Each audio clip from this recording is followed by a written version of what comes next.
Hello, you are watching Australia's best online football program. We're coming to you from the studios of Channel 9 Perth, one of Football West's premier media partners. Well, it's come down to two, Sorrento versus Athena in the All Flags State League Grand Final. In a moment, we'll show you how these two arch rivals made it to the Grand Final. But first, let's take a look at what else is coming up on this week's show. We salute Coburn City, who've regained entry into the Premier League. We'll show you why equal footing ball is the latest craze among junior ranks, and how about this for a goal?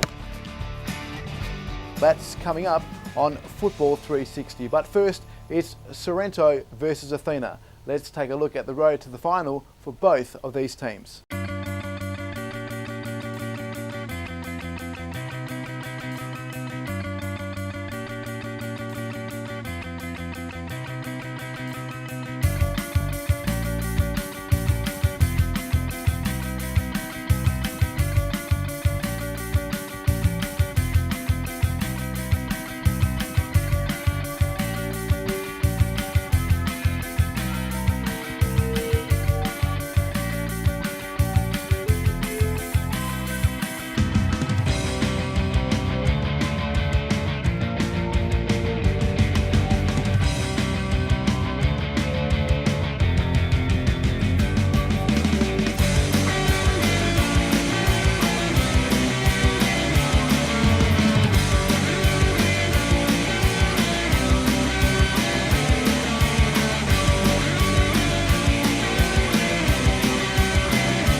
Sorrento clawed their way back after going a goal down against Bayswater City in the preliminary final. They won 2-1.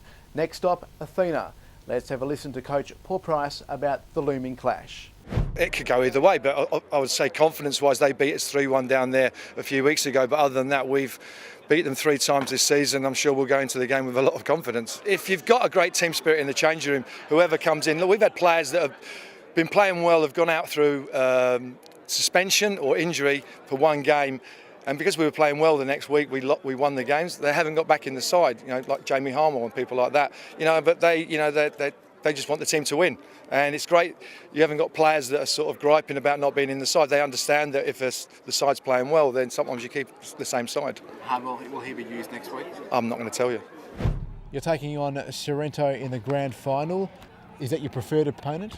Look, it really didn't matter at the end of the day, as long as we were prepared for whoever was going to front up. So, yeah, Sorrento, Bayswater, it's Sorrento now, so we'll have to deal with them. A taxing game under extremely hot conditions for this time of year. Sorrento, their recovery time, is that a benefit for you, the fact that they've got 6 days, 5 days to recover and have to come in here again in the Grand Final? Yeah, look, I'm sure they'll have an easy week at the training track this week, so I don't think it's going to be a problem. They're all professionals, so I think at the end of the day they'll front up and they'll give it their best. It's a one-off game, and no matter whether they've got sore bodies, they'll get James Morgan back next week. So yeah, look, they'll be ready for it. So will we. Well, the question remains, who will win this weekend's Grand Final? We thought we'd ask some news and sport gurus here at Channel 9 for their expert tips. G'day footy fans, I've been watching the State League with some interest this year, and as much as I'd like to see the Northerners take out the title, I think Chris Barbas in his rookie year will make it a Floreat Athena Grand Final win. Good luck, boys.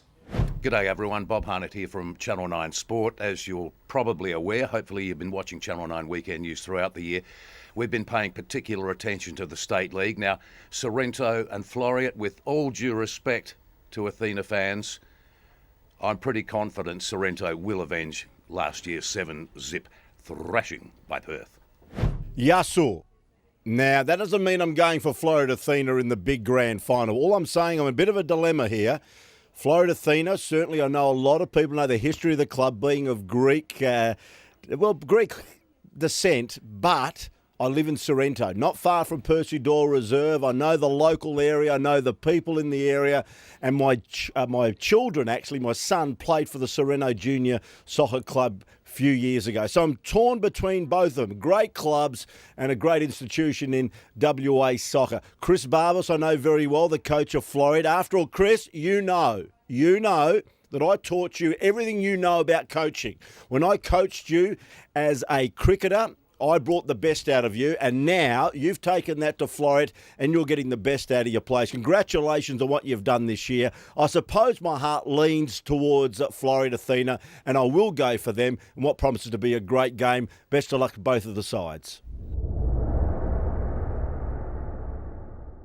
Dodd can't find him, across it comes, it's in! Perth Glory draw first one in the grand final. And Smelts is back on for Perth. Just prolific goal scorer in the A-League era. Amazing scenes at Suncorp Stadium. Snaffled up by Van der Brink, and then down goes Berisha, penalty for Brisbane Roar. And Berisha scores! That should never have been a penalty.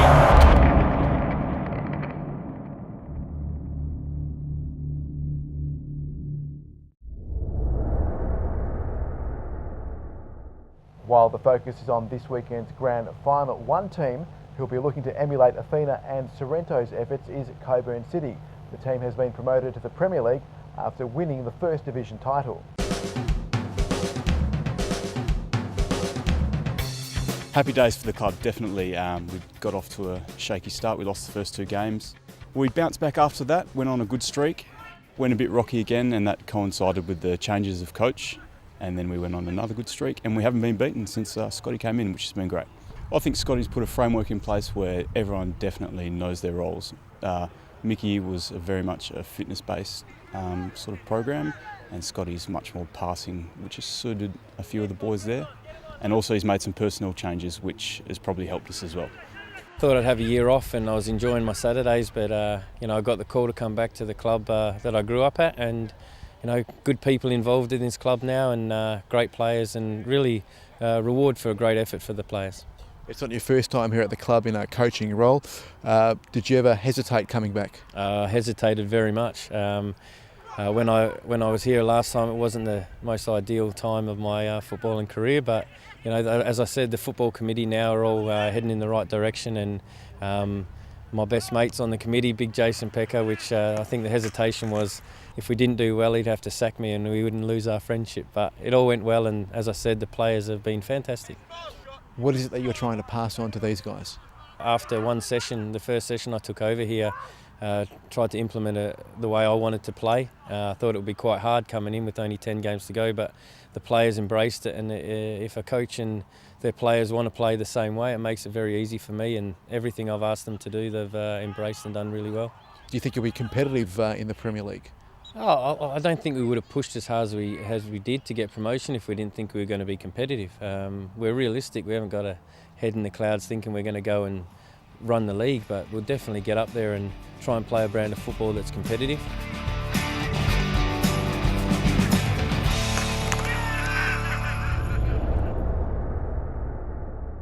Football West's new junior competition has been so popular, more teams are expected to join the program next year. I'm talking about equal footing ball.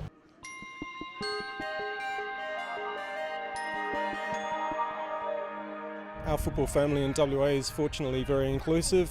It also enhances our football family. As you can see from today's footage, it brings a lot of families down.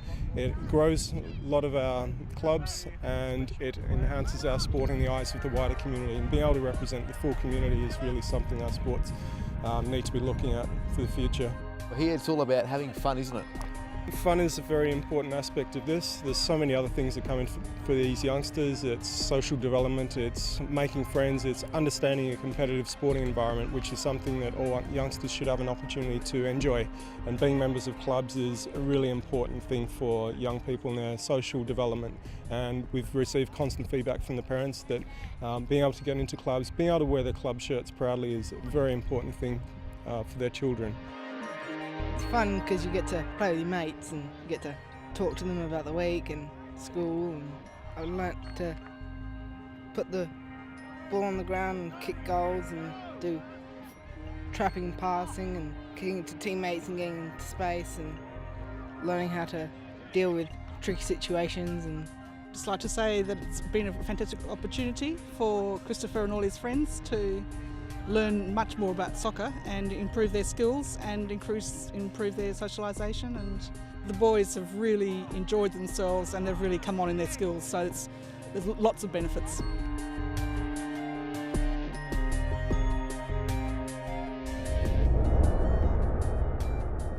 Just before we go, congratulations to Floreat Athena's women's team who stole the title with 2 games to go. The girls pumped UWA Netherlands in this match 8-0 to claim the championship in Division 5. And they did it in style. Check out this goal from the corner kick. Well done to Floreat and their coach, Luke. And that wraps up another busy webisode of Football 360 this week. Best of luck to Floreat Athena and Sorrento, and best of luck also to Perth Glory, who kick off their A-League season against the Brisbane Roar at Patterson's this weekend. We'll have a full comprehensive wrap of this year's grand final next week. Until then, it's bye for now.